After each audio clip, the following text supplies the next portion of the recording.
ಧರ್ಮಸ್ಥಳದಲ್ಲಿ ಸೌಜನ್ಯ ಪ್ರಕರಣ ತಣ್ಣಗಾಗ್ತಿದ್ದಂತೆಯೇ ಸಡನ್ ಆಗಿ ಎದ್ದಿರೋದು ಸಾವಿರಾರು ಹೆಣಗಳನ್ನು ಹೂತು ಹಾಕಲಾಗಿದೆ ಅನ್ನೋ ಆರೋಪ. ಸುಜಾತಾ ಭಟ್ ಅನ್ನೋರು 23 ವರ್ಷಗಳ ಹಿಂದೆ ಧರ್ಮಸ್ಥಳದಲ್ಲಿ ತಮ್ಮ ಮಗಳು ನಾಪತ್ತೆಯಾಗಿದ್ದಳು ಅಂತ ದೂರು ನೀಡಿರೋದೇ ಮೊದಲ ದೂರು. ಆದರೆ ಹೂತು ಹಾಕಿರೋ ವ್ಯಕ್ತಿ ಹೇಳಿರೋ ಪ್ರಕಾರ ಆತನೇ ಸಾವಿರಾರು ಹೆಣಗಳನ್ನು ಹೂತಿದ್ದಾನೆ. ಈ ಎಲ್ಲದರ ನಡುವೆ ನಟ ಪ್ರಕಾಶ್ ರಾಜ್ ಹೋರಾಟಕ್ಕೆ ಧುಮುಕೋದ್ರೊಂದಿಗೆ ಹೋರಾಟ ಹೊಸ ತಿರುವು ಪಡ್ಕೊಳ್ತಾ ಇದೆ. ಇಷ್ಟಕ್ಕೂ ಪ್ರಕಾಶ್ ರೈ ಅಲಿಯಾಸ್ ಪ್ರಕಾಶ್ ರಾಜ್ ಹೋರಾಟ ಏನು? ಪ್ರಕಾಶ್ ರಾಜ್ ಅವರು, ನಾನು ಈಗ ತಾನೇ ಜಸ್ಟಿಸ್ ಫಾರ್ ಸೌಜನ್ಯ ಕೇಸ್ನಲ್ಲಿ SIT ರಚನೆ ಮಾಡೋ ಆಗ್ರಹ ಪತ್ರಕ್ಕೆ ಸಹಿ ಹಾಕಿದೆ.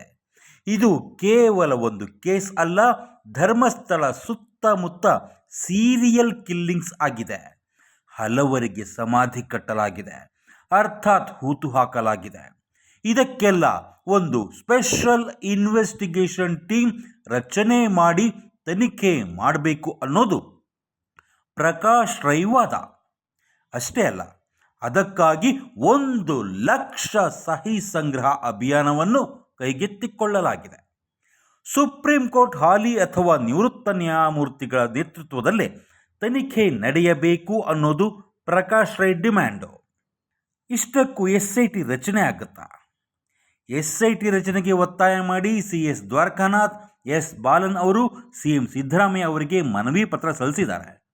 ಧರ್ಮಸ್ಥಳದಲ್ಲಿ ಹೂತಿಟ್ಟಿರುವ ಮೃತದೇಹಗಳನ್ನು ಹೊರ ತೆಗೆಯುವ ವೇಳೆ ವಿಡಿಯೋ ಚಿತ್ರೀಕರಣ ಮಾಡಬೇಕು, FSL ತಂಡ ಕಡ್ಡಾಯವಾಗಿ ಇರಬೇಕು, ಪ್ರಕರಣದ ಪರ ವಾದಿಸೋಕೆ ತಜ್ಞ ಅನುಭವಿ ವಕೀಲರನ್ನೇ ನೇಮಕ ಮಾಡಬೇಕು ಅಂತ ಒತ್ತಾಯಿಸಿದ್ದಾರೆ. ಈ ನಡುವೆ ಕೇರಳ ಸರ್ಕಾರಕ್ಕೆ ಒಂದು ಲೆಟರ್ ಹೋಗಿದೆ. ವಿಚಿತ್ರ ಅಂದರೆ, ಧರ್ಮಸ್ಥಳದ ಈ ಮೃತದೇಹ ಹೊರತೆಗೆಯುವ ಪ್ರಕ್ರಿಯೆಯಲ್ಲಿ ಕೇರಳ ಸರ್ಕಾರಕ್ಕೆ ಪತ್ರ ಬರೆದಿರೋದಿದೆಯಲ್ಲ, ಅದು ಡೌಟ್ ಹುಟ್ಟಾಗ್ತಾ ಇದೆ. ಕರ್ನಾಟಕದಲ್ಲಿ ನಡೆದಿರೋ ಕೇಸಿನಲ್ಲಿ ಕೇರಳ ಸರ್ಕಾರ ಅದು ಹೇಗೆ ತನಿಖೆ ಮಾಡೋದಕ್ಕೆ ಸಾಧ್ಯ? ಈ ಪ್ರಶ್ನೆಗೆ ಹೋರಾಟಗಾರರು ಉತ್ತರ ಕೊಡ್ತಿಲ್ಲ. ಇಡೀ ಪ್ರಕರಣದ ಹೋರಾಟದಲ್ಲಿ ಕಮ್ಯುನಿಸ್ಟರೇ ಜಾಸ್ತಿ ಇದ್ದಾರೆ. ಆ ಕಾರಣಕ್ಕೆ ಕೇರಳ ಸರ್ಕಾರಕ್ಕೆ ಪತ್ರ ಬರೆದಿದ್ದಾರೆ ಅನ್ನೋದು ಒಂದು ವಾದ.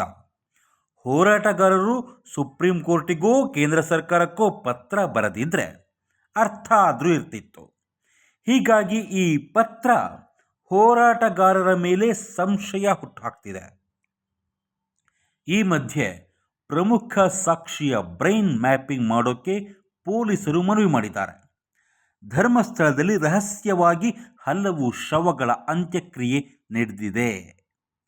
ಆದರೆ ಈ ಕೇಸಿಗೆ ಪೊಲೀಸ್ ಠಾಣೆಯ ಮೆಟ್ಟಿಲಿರುವ ಪ್ರಮುಖ ಸಾಕ್ಷಿಯ ಬ್ರೈನ್ ಮ್ಯಾಪಿಂಗ್, ಫಿಂಗರ್ ಪ್ರಿಂಟ್ ಮತ್ತು ನಾರ್ಕೋ ಅನಾಲಿಸಿಸ್ ಪರೀಕ್ಷೆ ನಡೆಸೋಕೆ ಅನುಮತಿ ಕೊಡಿ ಅಂತ ನ್ಯಾಯಾಲಯಕ್ಕೆ ಪತ್ರ ಬರೆದಿದ್ದಾರೆ.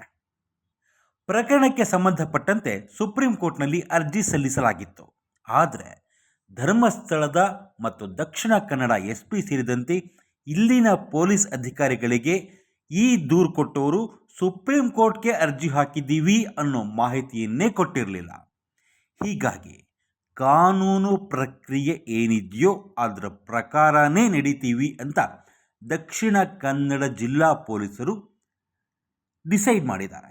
ಹೀಗಾಗಿ ಅವರು ಮೊದಲು ಈ ಸಾಕ್ಷಿ ಕೊಟ್ಟಿರೋ ಆ ವ್ಯಕ್ತಿಯ ಬ್ರೈನ್ ಮ್ಯಾಪಿಂಗ್, ನಾರ್ಕೋ ಅನಾಲಿಸಿಸ್ ಪರೀಕ್ಷೆಗೆ ಮುಂದಾಗಿದ್ದಾರೆ. ಯಾಕಂದರೆ ಈ ಹೆಣಗಳನ್ನು ಹೂತು ಹಾಕಿದ್ದೀನಿ ಅಂತ ಹೇಳ್ತಿರೋ ಆತ ಕೂಡ ಆರೋಪಿನೇ ಆಗ್ತಾನೆ. ಈಗ ಸಾಕ್ಷಿಯಾಗಿರ್ಬೋದು, ಆದರೆ ಒಂದು ಕೊಲೆಯಾಗಿದ್ದಷ್ಟೇ ಅಲ್ಲ, ಆ ಹೆಣವನ್ನು ಮುಚ್ಚಾಕೋದು ಕೂಡ ಅಪರಾಧನೇ. ಸೊ ಇದು ಇನ್ನೊಂದು ಕಡೆ ದೂರು ಕೊಟ್ಟಿರೋರಿಗೆ ತಿರುಗುಬಾಣ ಆಗ್ತಾ ಇದೆ. ಇದರ ಮಧ್ಯೆ ಹಂತ ಹಂತವಾಗಿ ಒಂದೊಂದೇ TV channel justice for Sowjanya ಮತ್ತು ತಲೆಬುರುಡೆ ತನಿಖೆಗೆ ಎಂಟ್ರಿ ಆಗ್ತಾ ಇದ್ದಾವೆ.